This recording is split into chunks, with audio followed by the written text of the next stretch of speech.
ఒక మాట చెప్పాడు, పరిశ్రమలు రావటం తమరికి ఇష్టంలా. SIBP మీటింగ్ 6 సార్లు జరిగింది. Industrial promotion board meeting. 4,95,000 కోట్ల పెట్టుబడులు, 4,55,000 మందికి ఉద్యోగాలు. SIBP లో అప్రూవ్ అయింది. ఓవరాల్ గా 6 లక్షల చిల్లర కోట్లు మనకి పెట్టుబడులు వస్తున్నాయి. దాంట్లో రాయలసీమలో 3,19,000 కోట్లకి 3,19,000 కోట్ల పెట్టుబడులు ఒక్క రాయలసీమలో.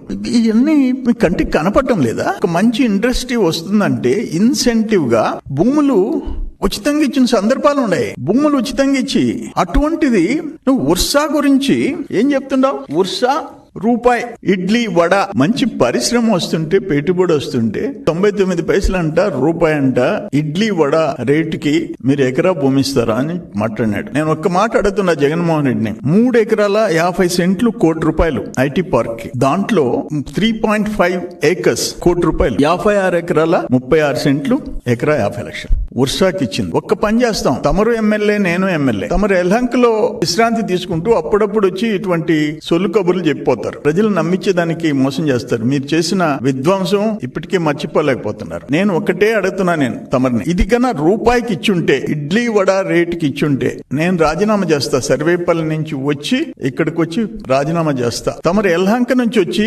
పులివెందులకు రాజీనామా చేయండి. పులివెందుల ఎమ్మెల్యేగా, నేను సర్వేపల్లి ఎమ్మెల్యేగా రాజీనామా చేస్తా. ప్రిపేర్ అవుతాం, ప్రజల తీర్పుకు కూడా ప్రిపేర్ అవుతాం. అంటే ఇంత పచ్చి అబద్ధాలు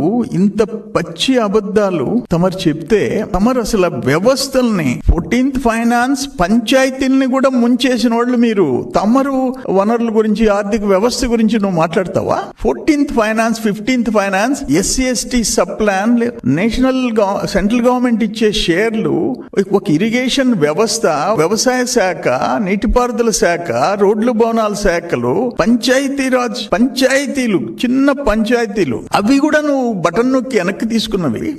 తమరు మాట్లాడతారా? మద్యం తాగిస్తానని చెప్పేసి అప్పులు తీసుకున్న వాళ్ళు తమరు మాట్లాడతారా? నాకు అర్థం కావటం లే. అయితే ఇప్పుడు ఏంటంటే మైనింగ్ లో